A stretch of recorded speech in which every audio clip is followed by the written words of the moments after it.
स्वागत है आपका medical officers Rajasthan YouTube channel पर। आज हम शरीर की केमिस्ट्री और जेनेटिक्स के एक कह सकते हैं काफ़ी उलझी हुई गुत्थी सुलझाने की कोशिश करेंगे। हमारे पास कुछ मेडिकल जानकारी है पैराथायरॉयड ग्रंथि से जुड़ी कुछ स्थितियों के बारे में। इसमें हाइपोपैराथायरॉयडिज्म है और इससे मिलती जुलती दो और थोड़ी अनोखी सी स्थितियां हैं। अब देखिए, ऊपर से देखने पर ये स्थितियां शायद कुछ हद तक एक जैसी लगे, खासकर जब कैल्शियम लेवल की गड़बड़ी की बात आती है। लेकिन जब हम थोड़ा गहराई में जाते हैं तो पता चलता है कि इनके कारण, इनके पीछे का जो मैकेनिज्म है और यहाँ तक कि इनमें पेरेंट्स से मिलने वाली विरासत की भूमिका भी वो बिल्कुल अलग है। तो चलिए इस जटिल लेकिन दिलचस्प विषय की परतों को खोलते हैं और समझते हैं कि ये स्थितियां असल में हैं क्या और एक दूसरे से अलग कैसे हैं। शुरुआत करते हैं सबसे सीधी स्थिति से, हाइपोपैराथायरॉयडिज्म। जैसा नाम से ही थोड़ा अंदाजा लगता है, हाइपो यानी कम। तो यहाँ मुख्य समस्या क्या है? बिल्कुल, हाइपोपैराथायरॉयडिज्म में जो बेसिक प्रॉब्लम है वो ये कि गर्दन में मौजूद छोटी पैराथायरॉयड ग्रंथियां वो पर्याप्त मात्रा में पैराथायरॉयड हार्मोन यानी पीटीएच नहीं बना पाती। और ये हार्मोन शरीर में कैल्शियम और फॉस्फेट के बैलेंस के लिए बहुत ही जरूरी है। अच्छा, और ऐसा क्यों होता है कि ये ग्रंथियां पर्याप्त हार्मोन नहीं बना पाती? क्या कुछ खास वजह है इसकी? हाँ, इसके कई कारण हो सकते हैं। जैसे जो मेडिकल टेक्स्ट हम देख रहे हैं उसके अनुसार सबसे आम कारणों में से एक है थायराइड ग्रंथि की सर्जरी। कभी कभी सर्जरी के दौरान अनजाने में पैराथायरॉयड ग्रंथियों को नुकसान पहुंच जाता है या फिर उनकी ब्लड सप्लाई रुक जाती है, तो वो ठीक से काम नहीं कर पाती। इसके अलावा कभी कभी क्या होता है कि शरीर का अपना इम्यून सिस्टम ही इन ग्रंथियों पर अटैक कर देता है, उन्हें नष्ट कर देता है। इसे ऑटो इम्यून डिस्ट्रैक्शन कहते हैं।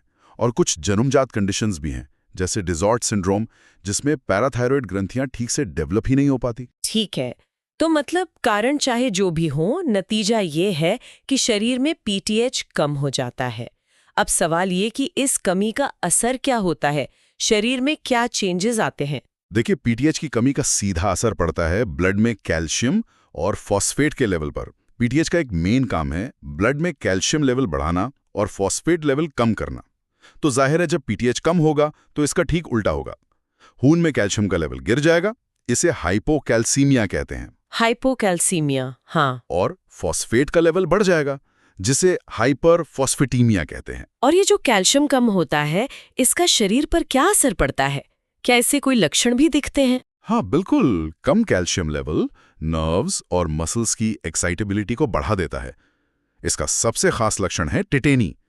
ये सिर्फ हल्की ऐंठन नहीं है, बल्कि मसल्स में काफी दर्दनाक इनवॉलंटरी कॉन्ट्रैक्शंस होते हैं, मतलब अपने आप होने वाले संकुचन।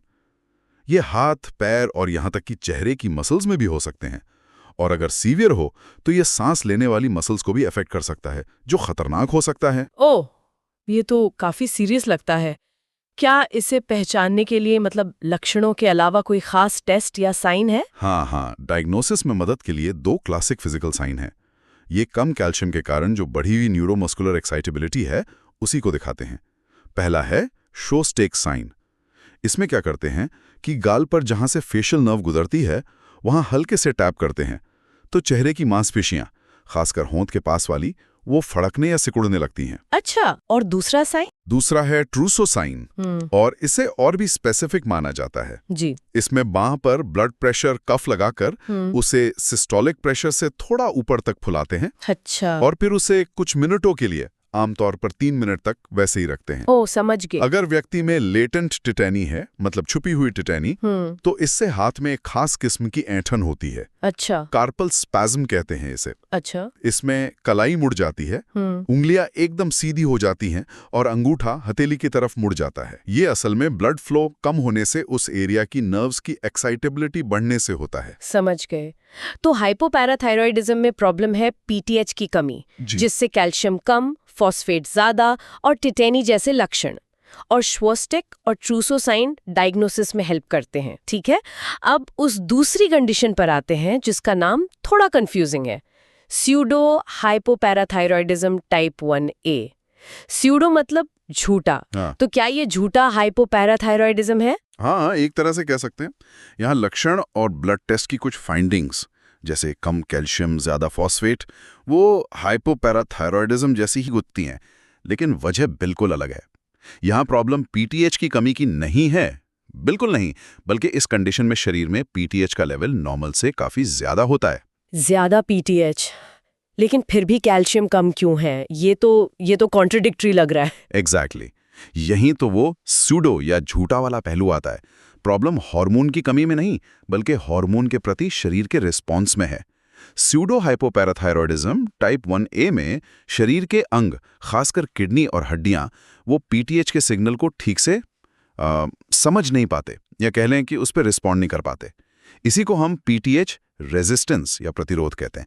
शरीर इस रेजिस्टेंस को सेंस करता है और ज्यादा पीटीएच बनाने लगता है, ये सोचकर के शायद ज्यादा हार्मोन से काम चल जाए, पर ऐसा होता नहीं। तो ये रेजिस्टेंस क्यों होता है? मतलब इसके पीछे जेनेटिक वजह क्या है? इसके पीछे जीएनएस नाम के एक जीन में म्यूटेशन यानी गड़बड़ी जिम्मेदार है। ये जीन एक बहुत जरूरी प्रोटीन जीएस प्रोटीन के अल्फा सब यूनिट को बनाने का कोड रखता है। अब ये जीएस प्रोटीन एक तरह के मैसेंजर का काम करता है। जब पीटीएच सेल की सतह पर अपने रिसेप्टर से जुड़ता है, तो ये जीएस प्रोटीन उस सिग्नल को सेल के अंदर आगे भेजता है ताकि सेल अपना काम कर सके, जैसे किडनी में कैल्शियम को वापस एब्जॉर्ब करना। इसे थोड़ा और आसान कर सकते हैं, मतलब समझने के लिए? जरूर। मान लीजिए पीटीएच एक चाबी है और सेल की सतह पर उसका रिसेप्टर एक ताला है। ठीक, हाँ। जब चाबी ताले में लगती है, तो जीएस प्रोटीन एक तरह का अंदर का दरवाजा खोलने वाला है, जो सेल के अंदर मैसेज भेजता है कि भाई कैल्शियम बचाओ। अब स्यूडो हाइपोपैराथायरॉयडिज्म टाइप 1A में इसी जीएस प्रोटीन वाले दरवाजा खोलने वाले में ही खराबी है। तो चाबी पीटीएच ताले रिसेप्टर में लग तो जाती है, लेकिन अंदर का दरवाजा ठीक से नहीं खुलता और मैसेज पूरी तरह पहुंच नहीं पाता। नतीजा, सेल पीटीएच के कहने पर भी ठीक से काम नहीं कर पाती। ये बहुत अच्छा समझाया आपने, और जो जानकारी है उसमें ये भी बताया है कि ये एक ऑटोसोमल डोमिनेंट कंडीशन है और टाइप 1A माँ से मिले म्यूटेशन से जुड़ा है। इसका क्या मतलब है? देखिए, ऑटोसोमल डोमिनेंट का मतलब है कि इस कंडीशन को पैदा करने के लिए जीन की जो 2 कॉपी होती हैं, उनमें से सिर्फ एक में म्यूटेशन होना ही काफी है। तो अगर किसी पेरेंट को ये कंडीशन है, तो उनके हर बच्चे में ये म्यूटेशन जाने और कंडीशन होने का 50% चांस होता है। और टाइप 1A की खास बात यह है कि ये तब होता है जब ये खराब जीएनएस जीन बच्चे को माँ से मिलता है। अगर पिता से मिलता है तो कहानी थोड़ी अलग हो जाती है, उस पर हम आगे बात करेंगे। अच्छा, ये माँ वाली बात इंटरेस्टिंग है। तो लैब टेस्ट में हमें मिलेगा हाई पीटीएच, लो कैल्शियम और हाई फॉस्फेट। क्या इसके अलावा भी कोई खास लक्षण होते हैं? जानकारी में एल्ब्राइट हेरिडिटरी ऑस्टियोडिस्ट्रोफी AHO का जिक्र है। पीटीएच रेजिस्टेंस और लैब फाइंडिंग्स के अलावा सूडो हाइपोपैराथायरॉयडिज्म टाइप 1A वाले लोगों में अक्सर कुछ खास फिजिकल फीचर्स भी पाए जाते हैं। इन सब को मिलाकर एल्ब्राइट हेरिडिटरी ऑस्टियोडिस्ट्रोफी या AHO कहते हैं। ये क्या होता है? मतलब क्या लक्षण? इसमें कुछ चीजें शामिल हैं, जैसे छोटा कद, गोल मटोल चेहरा और हाथ पैर की कुछ हड्डियों का ठीक से न बढ़ना, मतलब छोटा रह जाना। खासतौर पर चौथी और 5वीं मेटाकार्पल हड्डी, जो हाथ में कलाई और उंगली के बीच होती है, या मेटाटार्सल हड्डी, जो पैर में टखने और उंगली के बीच होती है, वो छोटी रह जाती हैं। इसकी वजह से जब मुट्ठी बंद करते हैं तो चौथी और 5वीं उंगली की नकल, वो गांठ, अंदर धंसी हुई दिख सकती है, या पैर की उंगलियां छोटी दिख सकती हैं। हो सकता है जो इमेज ए सोर्स में दी है वो इसी तरफ इशारा कर रही हो। इसके अलावा स्किन के नीचे कैल्शियम के छोटे छोटे दाने या गांठें बन सकती हैं, सबक्यूटेनियस कैल्सिफिकेशन कहते हैं इसे। और कुछ केसेस में थोड़ा इंटेलेक्चुअल डेवलपमेंट में देरी भी हो सकती है। तो टाइप 1A में सिर्फ लैब में गड़बड़ी है, हाई पीटीएच, लो कैल्शियम, हाई फॉस्फेट, बल्कि अक्सर ये फिजिकल लक्षण AHO भी होते हैं, और ये माँ से मिले जीएनएस म्यूटेशन की वजह से है। अब कहानी और भी पेचीदा हो जाती है तीसरी कंडीशन के साथ, स्यूडो हाइपोपैराथायरॉयडिज्म। ये नाम तो सच में जबान लड़खड़ाने वाला है। हाँ, नाम थोड़ा अजीब जरूर लगता है, लेकिन ये उस कंडीशन के नेचर को ही दिखाता है। ये भी उसी जीएनएस जीन में ऑटोसोमल डोमिनेंट म्यूटेशन के कारण होती है, लेकिन यहाँ सबसे इंपॉर्टेंट फर्क ये है कि ये म्यूटेशन पिता से मिलता है, माँ से नहीं। पिता से? तो क्या इसका मतलब है कि यहाँ भी पीटीएच रेजिस्टेंस होगी? यहीं पर सबसे बड़ा ट्विस्ट है। नहीं, स्यूडो हाइपोपैराथायरॉयडिज्म में जीएनएस जीन में म्यूटेशन होने के बावजूद शरीर पीटीएच के प्रति रेजिस्टेंट नहीं होता है। इसलिए खून में पीटीएच, कैल्शियम और फॉस्फेट का लेवल पूरी तरह से नॉर्मल होता है। एक मिनट, ये कैसे मुमकिन है? जीन में म्यूटेशन है लेकिन शरीर पर असर नहीं हो रहा। ये तो बहुत ही अजीब है। ये असल में बायोलॉजी का एक बहुत ही फैसिनेटिंग उदाहरण है, जिसे जीनोमिक इम्प्रिंटिंग कहते हैं। ये एपिजेनेटिक्स का हिस्सा है। एपिजेनेटिक्स मतलब जीन्स के काम करने के तरीके को कंट्रोल करना, बिना उनके डीएनए कोड को बदलें। इम्प्रिंटिंग का मतलब है कि कुछ खास जीन्स के लिए शरीर एक तरह से याद रखता है कि वो जीन माँ से मिला है या पिता से, और उसी बेसिस पर उसे ऑन या ऑफ रखता है या उसकी एक्टिविटी को कंट्रोल करता है। तो जीएनएस जीन के मामले में ये कैसे काम करता है? जीएनएस जीन के साथ बिल्कुल ऐसा ही होता है।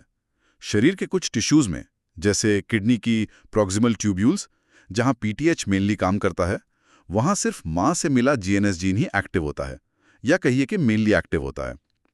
पिता से मिला जीन वहां या तो साइलेंट होता है या बहुत कम एक्टिव होता है। इसलिए अगर पिता से मिला जीएनएस जीन म्यूटेटेड है, जैसा कि स्यूडो हाइपोपैराथायरॉयडिज्म में होता है, तो भी किडनी में मां से मिला नॉर्मल जीन ठीक से काम कर रहा होता है और पीटीएच के प्रति रिस्पॉन्स नॉर्मल बना रहता है। वाह! तो क्योंकि माँ वाला जीन किडनी में काम कर रहा है, पिता वाले म्यूटेशन का पीटीएच रेजिस्टेंस पर कोई असर नहीं पड़ता और लैब टेस्ट नॉर्मल आते हैं। ये तो सचमुच कमाल की बात है। बिल्कुल। जीनोमिक इम्प्रिंटिंग हमें यही दिखाती है कि सिर्फ जीन का होना ही काफी नहीं है, ये भी मैटर करता है कि वो जीन हमें किससे मिला है। लेकिन यहाँ एक और पजल है। अगर लैब टेस्ट नॉर्मल है, तो क्या इस स्थिति में कोई लक्षण नहीं होते? जानकारी में फिर से एएचओ का जिक्र है। हाँ, यहीं पर सिचुएशन और इंटरेस्टिंग हो जाती है। स्यूडो हाइपोपैराथायरॉयडिज्म में lab tests PTH, calcium, phosphate normal होने के बावजूद व्यक्ति में एल्ब्राइट हेरिडिटरी ऑस्टियोडिस्ट्रॉफी एएचओ के वही फिजिकल लक्षण हो सकते हैं, जैसे छोटा कद, गोल चेहरा, छोटी उंगलियां, पैर की उंगलियां, जो हमें स्यूडो हाइपोपैराथायरॉयडिज्म टाइप 1A में देखने को मिलते हैं। तो मतलब शरीर की बनावट में वो बदलाव दिख सकते हैं, लेकिन खून की जांच बिल्कुल नॉर्मल होगी? सही कहा। ऐसा इसलिए होता है क्योंकि जीएनएस जीन शरीर के कई अलग अलग टिश्यूज में अलग अलग रोल प्ले करता है और इम्प्रिंटिंग का पैटर्न भी हर टिश्यू में एक जैसा नहीं होता। तो जहां किडनी में माँ वाला जीन ज़्यादा ज़रूरी है पीटीएच रिस्पॉन्स के लिए, वहीं हड्डियों और दूसरे टिश्यूज के डेवलपमेंट में दोनों पेरेंट्स से मिले जीन या शायद खासतौर पर पिता वाला जीन ज़्यादा भूमिका निभा सकता है, जिससे एएचओ के लक्षण पिता से मिले म्यूटेशन के बावजूद भी सामने आ सकते हैं। ये तो वाकई बहुत कॉम्प्लेक्स है। तो अब अगर हम इन तीनों स्थितियों को एक साथ रखें, तो मेन डिफरेंस क्या हुए? इन्हें कैसे याद रखा जाए? चलिए इसको थोड़ा समराइज करते हैं। तीनों को साइड बाय साइड रखकर देखते हैं तो क्लियर हो जाएगा। पहला, हाइपोपैराथायरॉयडिज्म। समस्या क्या है? पीटीएच का प्रोडक्शन ही कम है। पीटीएच लेवल कम, डाउन पीटीएच। कैल्शियम कम, डाउन Ca2+। फॉस्फेट ज्यादा, अप PO4 3-। पीटीएच रेजिस्टेंस नहीं है, प्रॉब्लम हार्मोन की कमी की है। एएचओ लक्षण आमतौर पर नहीं होते। विरासत, ये अक्सर जेनेटिक नहीं होता, जैसे सर्जरी या ऑटो इम्यून वजह, पर हाँ, डी जॉर्ज जैसे सिंड्रोम जेनेटिक हो सकते हैं। दूसरा, स्यूडो हाइपोपैराथायरॉयडिज्म टाइप 1A। समस्या, पीटीएच के प्रति शरीर का रेजिस्टेंस। पीटीएच लेवल ज्यादा, अप पीटीएच। कैल्शियम कम, डाउन Ca2+। फॉस्फेट ज्यादा, अप PO4 3-। पीटीएच रेजिस्टेंस हाँ, खासकर किडनी और हड्डियों में। एएचओ लक्षण अक्सर मौजूद होते हैं। विरासत, ऑटोसोमल डोमिनेंट, और ये मां से मिला जीएनएस म्यूटेशन है। और तीसरा, सूडो हाइपोपैराथायरॉयडिज्म। समस्या, जीएनएस म्यूटेशन तो है पर पीटीएच रेजिस्टेंस नहीं है। PTH level normal, calcium normal, phosphate normal. PTH resistance नहीं है जीनोमिक इम्प्रिंटिंग के कारण। एएचओ लक्षण अक्सर मौजूद हो सकते हैं लैब नॉर्मल होने के बावजूद। विरासत, ऑटोसोमल डोमिनेंट, और ये पिता से मिला जीएनएस म्यूटेशन है। ये तुलना काफी हेल्पफुल है। इससे बिल्कुल साफ हो जाता है कि कैसे एक ही जीन, मतलब जीएनएस जीन में गड़बड़ी इस बात पर निर्भर करते हुए कि वो माँ से मिली है या पिता से, बिल्कुल अलग नतीजे दे सकती है। एक में पीटीएच रेजिस्टेंस और लैब में गड़बड़ी और दूसरे में नहीं। और पहली कंडीशन हाइपोपैराथायरॉयडिज्म, वो तो पूरी तरह से अलग है क्योंकि उसमें तो प्रॉब्लम ही हार्मोन की कमी की है। ये ले जीनोमिक इम्प्रिंटिंग का एक क्लासिक एग्जाम्पल है और दिखाता है कि ह्यूमन बायोलॉजी कितनी जटिल और कितनी सूक्ष्म है।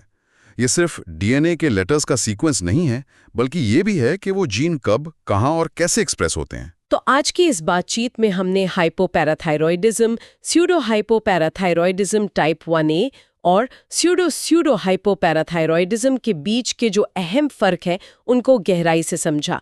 हमने उनके कारणों, संकेतों, लैब फाइंडिंग्स और सबसे ज़रूरी उनके पीछे के जो यूनिक जेनेटिक मैकेनिज्म्स हैं जिसमें जीएनएस जीन और जीनोमिक इम्प्रिंटिंग की भूमिका है, उस पर बात की। हाँ, और ये सोचना वाकई दिलचस्प है कि कैसे जेनेटिक्स, जैसे कि एक जीन में म्यूटेशन, और एपिजेनेटिक्स, जैसे कि वो जीन माँ से मिला या पिता से, इसका असर मिलकर शरीर की जो बेसिक केमिस्ट्री है, कैल्शियम और फॉस्फेट का बैलेंस, उसे कंट्रोल करते हैं।